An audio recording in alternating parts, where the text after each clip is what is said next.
Olá, seja bem-vindo de volta às nossas aulas aqui do nosso comentário exegético da Escola Charles Spurgeon Online. Sou o professor Felipe Prestes. Nós estamos na nossa 7ª aula deste módulo, em que nós estamos aqui tratando sobre toda essa questão aí do texto de 1 João, certo? E dentro do texto de 1 João, na última aula, a gente parou aqui ainda no texto do versículo 27, em que nós tratamos inicialmente sobre essa unção. Quanto a vós outros, a unção que dele recebestes permanece em vós, e não tendes necessidade de que alguém vos ensine, mas como a sua unção vos ensina a respeito de todas as coisas, e é verdadeira e não é falsa, permanecei nele, como também ela vos ensinou. Então fica claro aí que João está falando de uma unção que esses irmãos já receberam. Essa unção, neste caso, como a gente já mencionou, é uma unção que ensina, é uma unção que mantém esses irmãos onde devem estar, certo? Então, sendo assim, essa unção é o próprio Espírito Santo, certo? É Deus habitando neles e fazendo com que eles permaneçam onde devem permanecer, que é exatamente naquilo que eles aprenderam desde o princípio. Na última aula, a gente falou aqui sobre o fato de que a gente parou aqui, na verdade. A gente disse aqui que, como falado antes, a referência a todas as coisas aqui precisa ser entendida no contexto em que o assunto que está sendo discutido é a negação que Jesus é o Cristo. Então, esse peripanton, como você está vendo aqui, nós mencionamos que ele diz respeito à ideia de sobre todas as coisas, mas esse sobre todas as coisas ele é uma referência mais específica à pessoa do Senhor Jesus Cristo como sendo aquele que é o Senhor e Deus, especialmente como Deus. Então o Espírito já ensinou isso para essas pessoas, o Espírito já ensinou isso para esses irmãos. E sendo assim, a gente não precisa de outra pessoa que nos ensine, já que o Espírito Santo já nos ensinou. Lembrando que a ideia é mostrar que aqueles irmãos estavam muito atrás de novidades, estavam buscando novidades, buscando outros pontos para acreditar na vida eterna, acreditar que haveria um conhecimento especial para se chegar até Deus e tudo isso. Então, a ênfase de João é dizer, olha, vocês já sabem, eu escrevo para vocês porque vocês já sabem, vocês já têm o que vocês precisam, parem de ouvir esse pessoal, simplesmente isso. E agora, quando João menciona essas partes sobre aquilo ser verdade, não ser mentira, a gente vê aqui que tudo que eles precisam saber é ensinado a eles pela unção que eles receberam. Eles já têm o que eles precisam. A unção, o Espírito Santo, já os ensina, eles não precisam de nada de novo. E o texto também parece significar que esse ensino que eles recebem da unção é verdadeiro e não é falso, e não é uma mentira. Quando a gente estava na hora da tradução, eu mencionei o peso enfático que isso tem, porque se uma coisa é verdadeira, certo? Se uma coisa é verdadeira, alethes estin, e ela não é falsa, uk estin pseudos, uma coisa é consequência da outra, certo? Então, os dois aqui são verdades auto-excludentes. Então, uma coisa aqui tem que ser diferente da outra, certo? Então, são dois elementos diferentes. Uma coisa é verdade, se ela é verdade não é mentira, se ela é mentira não é verdade. Sim, sabemos que isso é óbvio, mas a ênfase colocada, mesmo redundantemente, ela tem o seu valor, certo? Ela tem o seu valor porque justamente ela está mostrando, olha, o que vocês ouviram, da parte do Espírito Santo é verdadeiro e não é falso. Vocês podem confiar, confiem. Ou seja, João está dizendo, olha, vocês precisam confiar no que vocês ouviram desde o princípio. Esqueçam essas pessoas que estão ensinando coisa diferente do que vocês ouviram desde o princípio, porque o que vocês têm ouvido desde o princípio é verdadeiro. Vocês têm recebido da parte do próprio Deus, que é a unção que vocês receberam. E para completar ainda mais, Isso é verdadeiro e não é falso. Confiem naquilo que vocês receberam desde o princípio, porque isso é verdadeiro, não é falso. A ênfase foi devidamente colocada, eu acho que vocês chegaram a entender o que eu estou querendo mostrar aqui. João, ele não está diminuindo a sua tentativa de mostrar para aqueles irmãos a necessidade que eles têm de entender a veracidade da mensagem que eles aprenderam desde o princípio, que eles não precisam ficar buscando em outros lugares, em outros ensinos, aquilo que de fato é verdadeiro. Eles já têm o que é verdadeiro. E como eu cheguei a mencionar também, isso é um exemplo para nós, na hora de exortar os irmãos que estão querendo se desviar. Primeiro, mantenha-os, não mude a sua mensagem para um irmão que não está querendo voltar para a igreja. Mantenha a verdade, porque é isso que vai mantê-los desde o princípio, e se eles não mantiverem, é porque eles não têm o espírito neles, que é o que ensina o que é verdadeiro e não é falso, que é a unção do próprio Deus. Então, não vamos mudar a nossa mensagem, vamos nos manter nela e confiar que essa mensagem de que Jesus Cristo é Deus, e essa mensagem ela é ensinada pelo próprio Deus como a sua unção. Então, a gente não precisa de mais além disso. Muito bem, cheguei a mencionar isso aqui. E aí a gente tem o restante do texto, quando tem kai kathos, aqui, exatamente aqui do meu lado, bem aqui. Kai kathos didaxen himas menete en autou, ou seja, permaneçam nele, certo? Como vocês, como foi ensinado a vocês, como ele ensinou a vocês, certo? Como essa unção ensinou a vocês. O próprio Espírito Santo, como a gente já mencionou, ele ensinou isso a vocês. Então esse permanecer nele, à primeira vista, como a gente colocou aqui, parece referir a permanecer na unção, certo? Permaneçam na unção. A gente pode achar que esse menetenautou seria permanecer na unção. Estou marcando aqui com vermelho, mas deixa eu pegar aqui o azul, foi onde eu comecei. A gente entende aqui, que permanecer, a gente pensa que permanecer é na unção, porque diz permaneçam, aí a gente pensa que o enaltou, né, nele. Lembrando que a palavra a unção, como a gente tem no português, ela é feminina, né? Feminina em português, mas no grego é torrisma, se eu não me engano. Exatamente, torrisma é neutro. Sendo neutro, a gente traduz como feminino porque a nossa palavra é feminina, mas não tem nada de feminino na palavra unção. O fato é que, sendo neutro, o seu dativo poderia ser ou masculino ou neutro, já que a palavra aqui é autou. Aí fica na dúvida, gera a dúvida. Esse enautou, esse nele, significa se referir a Cristo, permanecer em Cristo, ou permanecer na unção. Então, o que parece dizer, né, contudo a exortação parece permanecer nele. Ela é repetida no próximo versículo, versículo 28, e se refere a Jesus, certo? É uma referência a Jesus claramente. Então, a ideia é dizer que permanecer nele diz respeito a Cristo, agora sim a gente usa aqui Cristo, certo?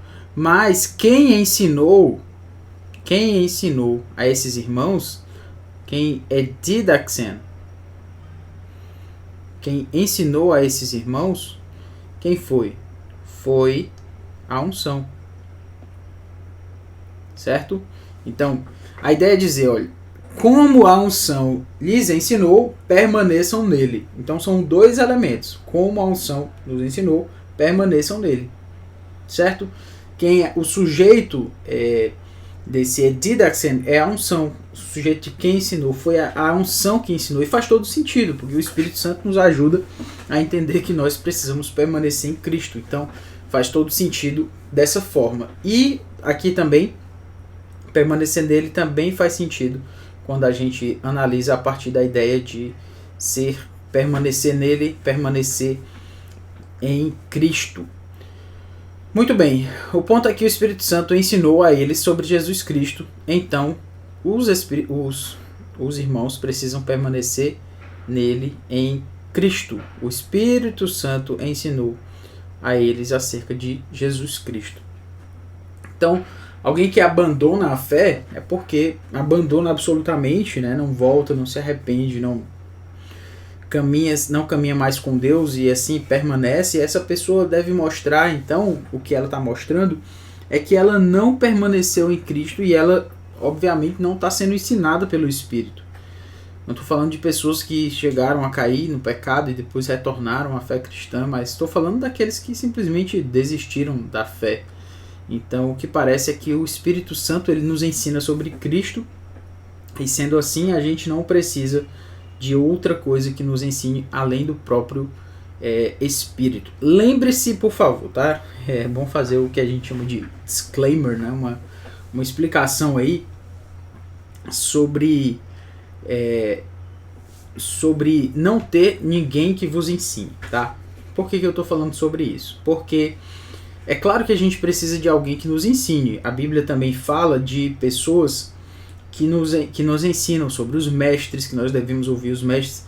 Não é disso que João está falando, certo? João não está falando que você não é necessário que ninguém vos ensine, então como ele não está dizendo ninguém ensine para você, nenhum pastor, nenhum mestre, ninguém na igreja tem que ensinar para você. Não é disso que João está falando, certo? João está dizendo, olha, não acreditem em outras coisas novas que pessoas que estão ensinando para vocês estão ensinando fora do que vocês ouviram desde o princípio. Mas se tem alguém que está ensinando para você aquilo que você deveria permanecer desde o princípio, ou seja, se alguém está ensinando para você a Bíblia, sim, você precisa que essa pessoa lhe ensine.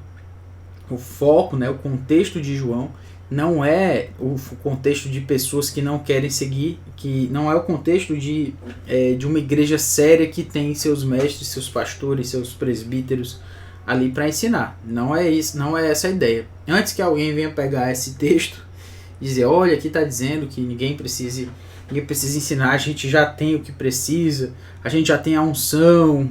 Olha aí, né? É muito perigoso seguir por esse caminho, então por isso é bom a gente explicar bem. Mas se alguém não quer simplesmente se submeter, ela vai achar outro texto, outra razão, né? Mas de todo modo eu acho bom que a gente explique essas questões de forma bem colocada. Muito bem. Vamos agora para o versículo 28, que é o último versículo da nossa sessão, certo?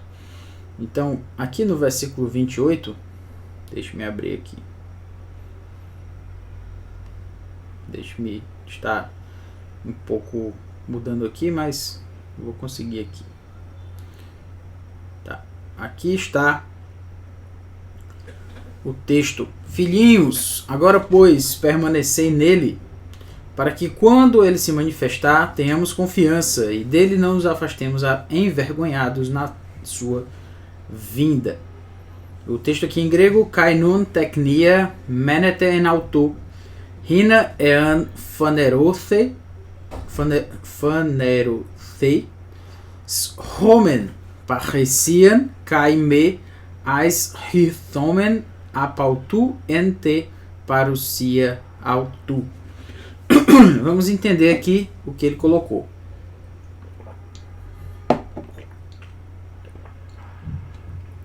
Nós começamos aqui.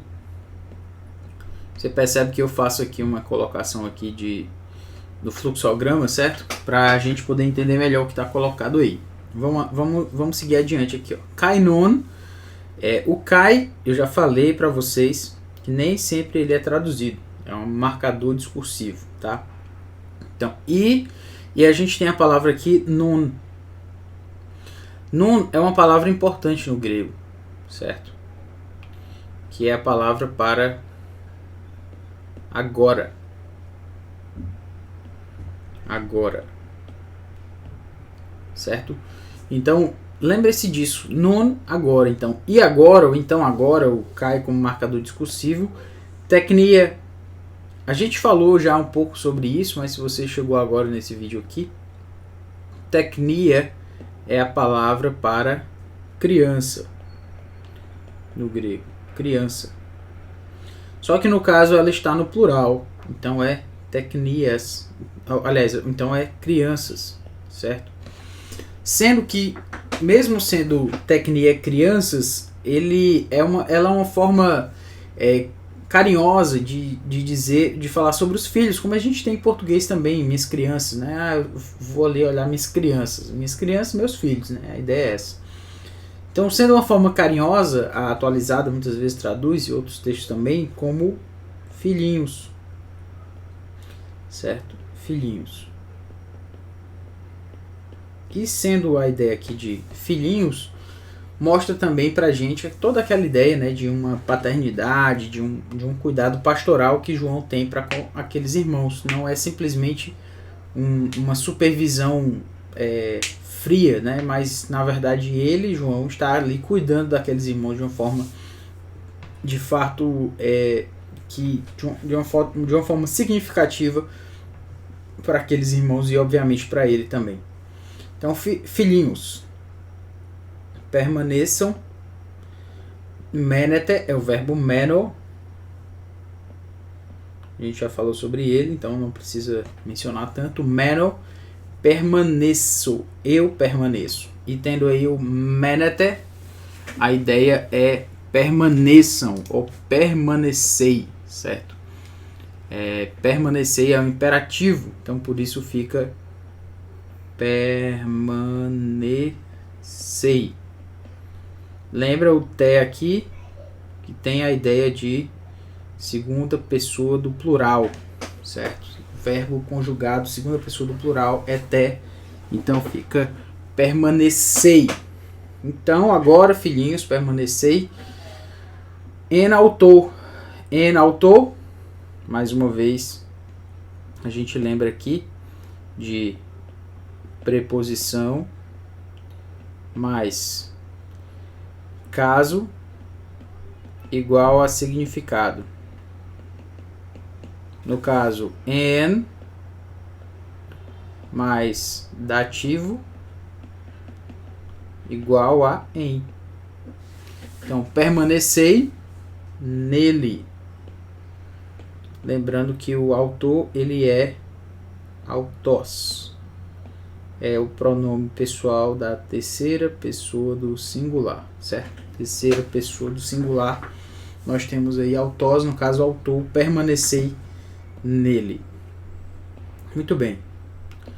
Aí a gente tem uma palavra importantíssima aqui do grego. Eu nunca deixo de chamar a atenção para ela, que é a palavra rina, certo? A palavra rina, eu já mencionei aqui também, é para que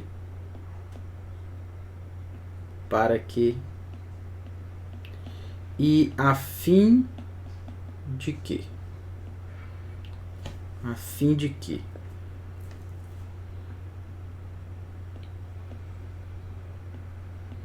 E por que chamar atenção para ela? Ora, porque sempre que o texto bíblico chama atenção para um propósito, para uma finalidade de alguma coisa, é bom que a gente entenda, certo? Então, permaneçam nele. Qual é a razão para eles permanecerem? Por que que a gente precisa prestar atenção nessa razão pela qual eles precisam permanecer nele? E aí diz, né? Para que ean. Esse ean, certo? Ele é uma condicional. Normalmente o ean ele é traduzido como se, certo? Se, sendo uma condicional. Mas a ideia aqui não é tanto o se no sentido de condicional, mas a ideia do quando, certo? Do quando. Quando isso acontecer, na ocasião em que isso acontecer, o que acontecer? Bom, quando ele se manifestar, que vai ser a outra questão aqui. Então já adianto aqui que esse se, esse ean, ele é a ideia de quando, certo? Professor, mas eu sempre aprendi que o ean é condicional, é se. Bom, é por isso que a gente precisa a gente precisa de contato com o texto. Nem sempre aquilo que a gente aprendeu, a princípio, né? Nem sempre aquilo que a gente aprendeu lá no começo no caso aqui da gramática grega, ele vai ser aplicado sempre. Mas isso não tira a importância de a gente aprender o que a gente aprendeu no começo. A gente precisava de alguma base, a gente precisava de alguma compreensão. Agora, depois que a gente já consegue entender mais alguns elementos, então a gente pode entender, olha, o when ele nem sempre vai ser o se. Às vezes ele vai significar também o quando, certo? E aí nós temos aqui phanerothei. Deixa eu abrir aqui. Phanerothei. Professor, o que é phanerothei? Phanerothei vem da palavra phaneró, ou do verbo phaneró, certo? Phaneró, ou que significa eu me manifesto. É uma palavra importante, certo? Então, é phaneró. O verbo é esse aqui. Phaneró. No caso aqui, tendo essa marcação do θ, fica claro aí que é uma ideia passiva, certo? Ele é um verbo passivo. Então, quando ele se manifestar, né, passivo, ou neste caso aí com uma ideia reflexiva, certo? Mas o verbo em si é passivo e eu já olhei aqui, dei uma checada, ele é subjuntivo, certo? O ponto é, quando ele se manifestar, certo? Então, é ou quando, então, ele se manifestar,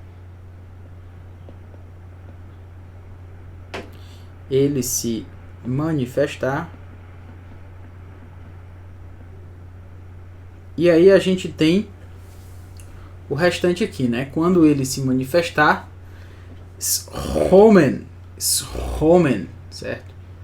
A palavra schomen é o verbo erro, certo? É o verbo erro no subjuntivo. Subjuntivo auristo, então é uma forma bem diferentona aí. Precisei olhar aqui no meu léxico. Mas o que a gente precisa entender? Esse verbo aqui, ele vem de erro, certo? Erro. Deixa eu me voltar o meu vídeo aqui, senão vocês não vão me ver. Pronto, voltou agora. E agora eu preciso retomar aqui. Isso. Pronto. Então, nós temos aqui, ó, erro, se schomen é a ideia para tenhamos, tá? Tenhamos.